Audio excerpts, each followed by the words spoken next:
Hyoin menggenggam ponsel hitam yang diberikan sang paman, siap membeberkan tentang aplikasi KitTalk di dalamnya. Namun, ucapannya terhenti karena bayangan peringatan dari pamannya terlintas. Membocorkan rahasia itu bisa menjadi ancaman hukum yang serius bagi sang paman.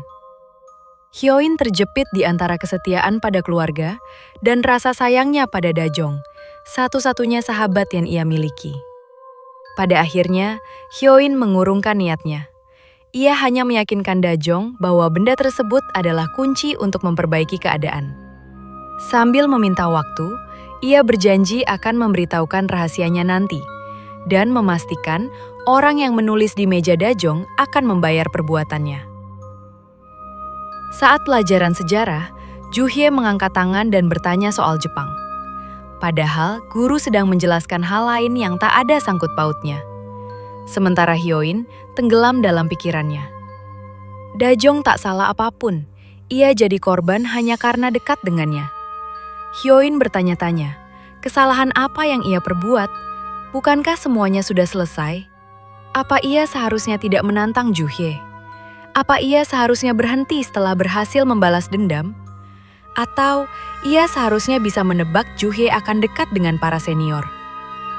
Tiba-tiba, Sohee ikut mengangkat tangan, juga membahas tentang Jepang pada guru.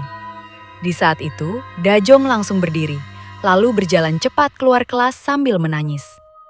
Sekilas, tatapan matanya yang penuh kekecewaan bertemu mata Hyoin. Ia masih mengira Hyoin-lah yang membocorkan rahasianya. Di detik itu, Hyoin tersadar. Yang ia pikirkan barusan tidaklah benar. Sejak awal, Juhye-lah yang salah, bukan dirinya. Selama ini, ia hanya membalas perbuatan Juhye dan berusaha bertahan darinya. Satu-satunya kesalahan yang ia perbuat adalah tidak benar-benar mengakhiri semuanya di saat ia masih bebas menggunakan ponsel itu. Hyoin sedang mengambil buku dari lokernya saat Minsong menghampiri. Ia bertanya apakah Hyoin yang sudah mengambil kembali seragam olahraganya dan menaruhnya di atas meja. Hyoin mengiyakan. Minsong lalu bertanya kenapa Hyoin melakukan itu. Hyoin hanya menjawab singkat bahwa Minsong terus muncul di pikirannya. Ia lalu menambahkan, sepertinya ia tak bisa latihan voli bersama Minsong di akhir pekan. Karena ada terlalu banyak hal yang harus ia urus. Malamnya, Hyoin bertemu pamannya di depan minimarket. Di bawah lampu yang dingin, Hyoin akhirnya jujur. Ia mengakui bahwa tulisan di jaket pamannya, jaket yang sempat ia pinjam, sebenarnya ditulis olehnya sendiri. Pamannya terkejut, wajahnya berubah. Ia merasa sangat kecewa. Selama ini ia mempertaruhkan karirnya, bahkan melakukan tindakan kriminal demi Hyoin. Dan sepanjang waktu itu, ia terus dihantui pertanyaan, apakah ia telah mengajarkan sesuatu yang buruk pada keponakannya. Ia mengira Hyoin dibuli, itulah sebabnya ia membiarkannya mengintip percakapan teman-temannya. Namun sekarang, ia benar-benar kecewa. Hyoin mendengarkan dalam diam, lalu akhirnya menjelaskan. Ia berkata bahwa ia hanya menyalin tulisan tersebut. Seseorang telah menulisnya di mejanya, dan ia memindahkannya ke jaket pamannya agar bisa menunjukkannya. Meski ia mengakui telah menambahkan kata umpatan di bagian akhir. Hyoin kemudian menceritakan semuanya. Tentang Juhye, tentang lipstik yang ia berikan, tentang alasan sepele di balik semua perlakuan itu. Hanya karena Hyoin pernah mengirim kata menggemaskan ke pacar Juhye. Padahal kata itu ditujukan untuk stiker yang dikirim Kyuje, bukan orangnya. Dan yang paling menyakitkan, hari itu Juhye melakukan hal yang sama pada teman semejanya, Dajong. Hanya karena Dajong dekat dengannya. Dengan suara bergetar dan air mata yang jatuh, Hyoin memohon agar pamannya mengizinkannya menggunakan ponsel itu lagi. Sekarang ia paham, ponsel itu bukan benda biasa, itu adalah senjata. Dan kali ini, ia ingin menggunakannya dengan bijak untuk mengakhiri semuanya. Paman Hyoin diliputi kebingungan. Apakah ini benar-benar pilihan yang tepat? Apakah orang dewasa sepertinya pantas menyerahkan sesuatu seperti itu pada Hyoin? Esoknya, Hyoin dan Juhye bertemu di sebuah kafe dekat sekolah. Hyoin membuka pembicaraan dengan mengingat awal pertemuan dan kedekatan mereka di hari-hari pertama masuk SMA. Ia bercerita bagaimana dulu ia merasa sangat beruntung bisa berteman dengan gadis secantik Juhye. Menurutnya, Juhye juga pasti sempat menganggap Hyoin sebagai teman yang cukup menyenangkan. Karena itu, Hyoin meminta mereka berdamai. Kembali berteman, setidaknya sebagai teman sekelas. Ia bahkan memohon dan berkata, jika Juhye mau mengiyakan, ia akan memberi Juhye kesempatan. Wajah Juhye yang sejak tadi datar langsung berubah. Ia tertawa kecil, nada suaranya mengejek. Ia bertanya apakah ini alasan Hyoin mengajaknya bertemu. Menurutnya, kata-kata Hyoin barusan terdengar sangat konyol. Seperti sedang memohon untuk dilepaskan, tapi masih dibungkus dengan kesombongan. Juhye lalu berkata ia setuju. Asal Hyoin mau memohon lagi, tanpa sikap sok percaya diri. Sesaat, ingatan Hyoin kembali ke malam sebelumnya. Pamannya akhirnya memberi waktu 10 hari untuk menggunakan ponsel itu. Apapun yang terjadi, pamannya akan berusaha menutupinya selama 10 hari tersebut. Tapi ia juga berpesan dengan tegas agar Hyoin benar-benar menggunakannya dengan bijak. Ia akan sangat hancur jika bantuannya justru mengubah Hyoin menjadi orang yang buruk.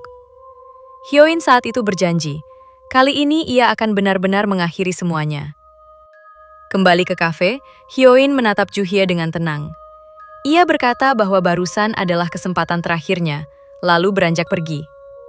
Sebelum melangkah jauh, ia kembali menyinggung tentang pamannya yang adalah salah satu pendiri aplikasi KitTalk. Ucapan itu pun membuat Juhye semakin kesal. Ia mengira Hyoin hanya sedang pamer. Sesampainya di rumah, Hyoin langsung masuk ke kamarnya dan kembali memajang papan tulisnya. Kali ini, ia benar-benar harus menemukan sesuatu yang bisa mengakhiri semuanya dalam 10 hari. Beberapa hari berlalu. Hyoin sampai rela begadang untuk membaca history chat sekelasnya di KitTalk. Tapi ia tidak menemukan apapun yang bisa dimanfaatkan. Yang muncul justru grup baru buatan QJ, berisi semua anak di kelas Hyoin kecuali dirinya, Dajong, dan Jaewon. Di sana, QJ mengancam agar semua orang bersikap baik pada Juhye. Sementara di grup Juhye, Mijin, dan Sohee, obrolannya hanya soal pembuatan kaos kelas mereka untuk acara pekan olahraga. Terlalu biasa. Hyoin kebingungan. Waktunya menggunakan ponsel itu tinggal 1 minggu, tapi ia masih kosong. Ia tak tahu harus melakukan apa. Di sisi lain, rekan kerja paman Hyoin, pria yang kini menggantikan jabatannya, telah menyadari adanya akses rekaman history chat di sistem keamanan KitTalk. Ia menyimpannya sendiri, tidak melapor pada siapapun. Justru ia mendatangi paman Hyoin dan bertanya langsung, apakah paman Hyoin pernah membuat backdoor di sistem keamanan itu? Paman Hyoin menatapnya tenang, lalu balik bertanya, apakah sistem mereka diretas? Dengan cepat, pria itu langsung mengelak. Paman Hyoin pun mengatakan bahwa ia sudah keluar dari proyek sebelum sistem itu dibuat, jadi tidak mungkin ia bisa melakukannya. Ia juga mengingatkan bahwa jabatan kepala keamanan sekarang dipegang oleh si rekan. Jadi jika terjadi masalah, maka itu adalah tanggung jawabnya.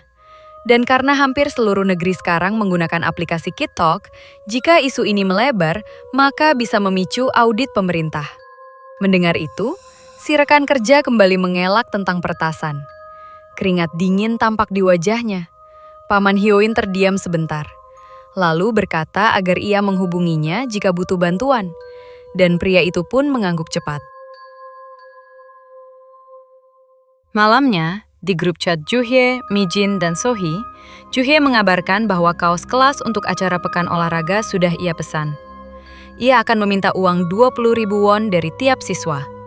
Seperti biasa, Sohee membalas santai dengan, Oke, disusul tawa Mijin.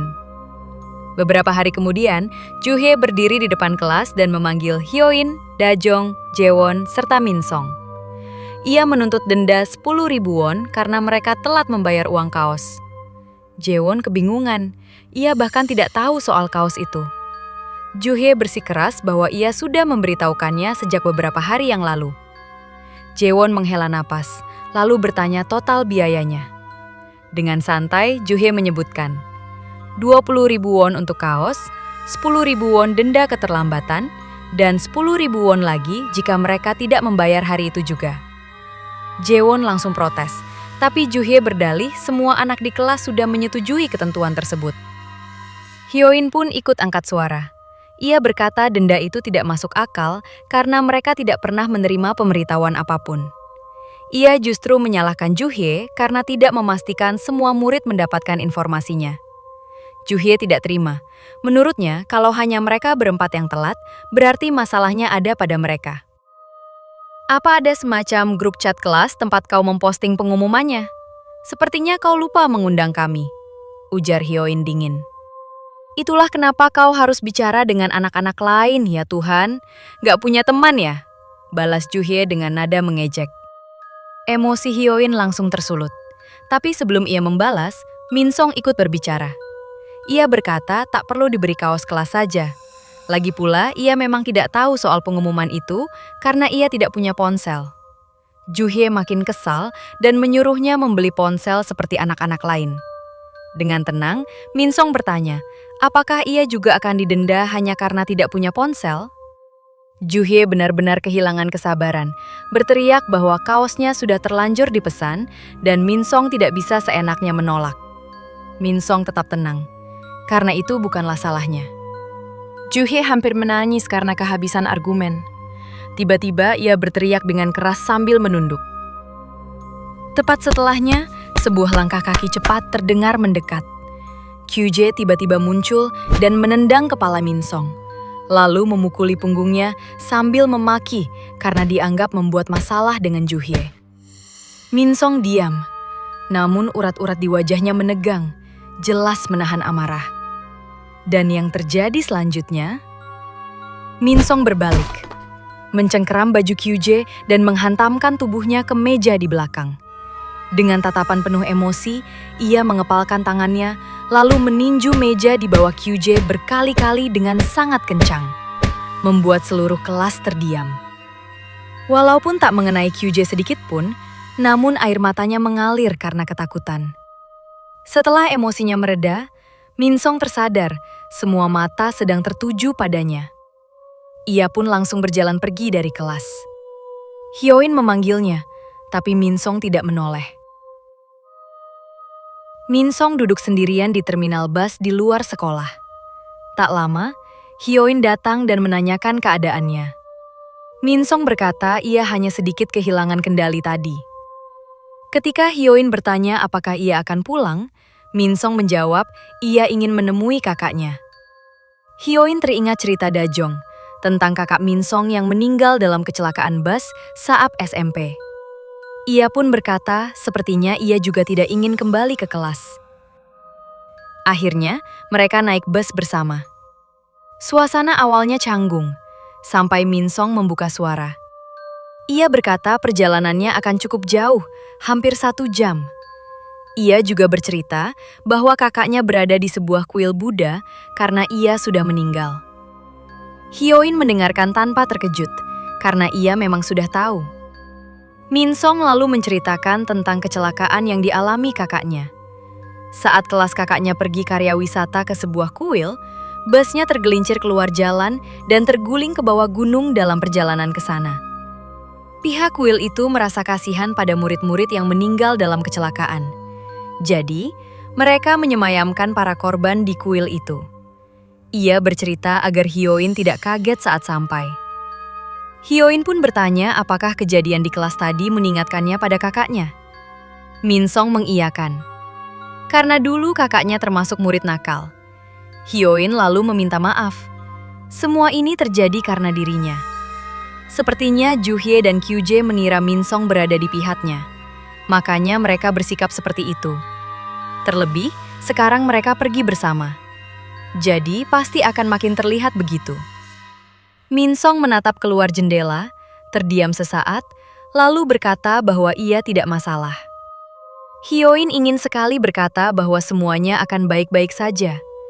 Namun kenyataannya, waktunya tinggal beberapa hari, dan ia masih belum menemukan cara untuk mengakhiri semua ini. Ia sendiri ragu apakah semuanya akan baik-baik saja. Tak terasa, Hyoin ketiduran di dalam bus, sampai akhirnya Minsong membangunkannya karena mereka telah sampai. Setelah turun, mata Hyoin langsung terpaku pada papan nama kuil itu. Kuil Oke. Seketika, Hyoin teringat pada kata Oke Oke, candaan rahasia Sohee dan Mijin. Kini Hyoin akhirnya mengerti. Mereka sedang mengolok-olok orang yang sudah meninggal. Itulah sebabnya mereka selalu mengucapkannya dengan hati-hati, hanya di antara mereka berdua. Kepala Hyoin langsung dipenuhi rencana. Kini ia telah menemukan cara untuk membalas perbuatan Juhye dan mengakhiri semuanya. Kali ini, ia yakin Juhye tak akan bisa berkutik. Hyoin dan Minsong pun memasuki kuil. Di depan aula peringatan, Minsong berdiri diam, menatap papan nama kakaknya, Cho Yeji. "Kau pasti sangat sedih," ucap Hyoin memecah keheningan. Minsong mengiyakannya. Hyoin lalu berkata bahwa ia hanya tahu tentang kecelakaan itu dari berita saat masih SMP. Ia juga menyinggung bahwa ada anak-anak di kelas mereka yang malah menjadikan insiden itu sebagai bahan candaan. Mendengar itu, Minsong menoleh dan bertanya siapa mereka. Hyoin hanya menjawab siapapun mereka pasti akan mendapatkan hukumannya. Keesokan harinya, saat jam istirahat, Sehim dan temannya asyik bermain arcade. Tiba-tiba, Kyuje muncul dan mengagetkan Sehim. Sehim pun bertanya apa maunya. Kyuje langsung mengadu bahwa ia telah dipukuli oleh seseorang bernama Cho Minsong.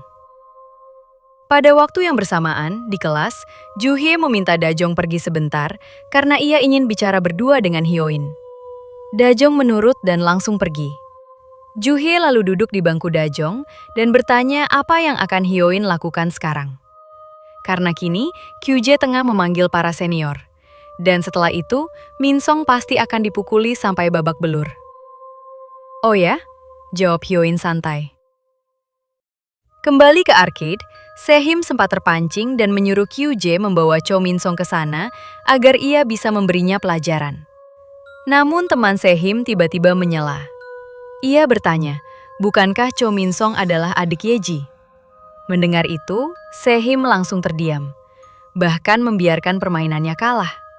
Tanpa banyak bicara, ia mendorong wajah Kyuje dan menyuruhnya untuk akur dengan anak-anak lain. Hal itu membuat Kyuje kebingungan. Hyoin memang sudah memprediksi hal ini, makanya ia bersikap santai. Ia ingat cerita Dajong bahwa para senior itu dulu satu SMP dengannya. Mereka terkenal berandalan dan ditakuti. Jika dikaitkan dengan cerita Minsong tentang kakaknya yang juga termasuk anak nakal saat SMP, maka jelas kakak Minsong pasti dulu berteman dengan Sehim dan kawan-kawannya. Sehim tidak mungkin menyakiti adik dari teman yang meninggal dalam kecelakaan tragis itu. Juhye yang belum mengetahui apapun terus memojokkan Hyoin. Ia memperingatkan lagi bahwa para senior sedang mengincarnya. Dan Minsong, Dajong, serta Jaewon juga akan habis, karena mereka dekat dengan Hyoin. Namun Hyoin tetap tenang. Tak terlihat sedikit pun rasa takut di matanya. Ia justru bertanya balik, bagaimana dengan orang-orang terdekat Juhye? Apakah mereka akan baik-baik saja? Apakah tidak akan terjadi apa-apa pada mereka? Juhye terdiam, tak mengerti maksud ucapan Hyoin. Beralih ke Mijin dan Sohee, mereka baru saja selesai karaoke sepulang sekolah dan tengah membicarakan rencana mengajak Dajong lain kali. Karena Dajong tidak suka bernyanyi, jadi sama saja mereka hanya bernyanyi berdua, namun dengan biaya lebih murah karena dibagi 3. Hyoin, yang memang menunggu mereka di tangga dengan kepala tertunduk, tiba-tiba ikut menyahut. Ia menyuruh mereka tetap pergi berdua saja. Sejujurnya, Hyoin tidak pernah peduli pada Mijin dan Sohee. Sejak awal, ia sudah mengetahui rahasia besar mereka. Rahasia yang bisa ia gunakan kapan saja untuk menghancurkan mereka. Bagi Hyoin, mereka bukan lawan yang sepadan. Kini, Hyoin akan memojokkan mereka dengan rahasia itu. Ia membeberkan bahwa ia tahu Mijin selama ini menulis cerita fiksi menggunakan nama-nama anak laki-laki di sekolah mereka sebagai karakter dengan dirinya sendiri sebagai tokoh utama. Mijin bahkan punya grup chat khusus untuk memposting cerita-cerita itu, dan isinya sangatlah liar. Mijin mengelak, menuduh Hyoin mengada-ada. Namun Hyoin tak peduli. Ia langsung beralih kepada Sohee. Hyoin berkata, ia dengar selama ini Sohee telah menerima uang dari pria-pria tua, alias menjadi perempuan bayaran. Wajah Sohee langsung memucat. Dengan panik, ia bertanya, siapa yang mengatakan itu padanya? Hyoin tidak menanggapi. Ia hanya menatap mereka tajam, lalu bertanya dengan nada mengancam. Apakah mereka ingin rahasia itu tersebar atau menuruti kata-katanya?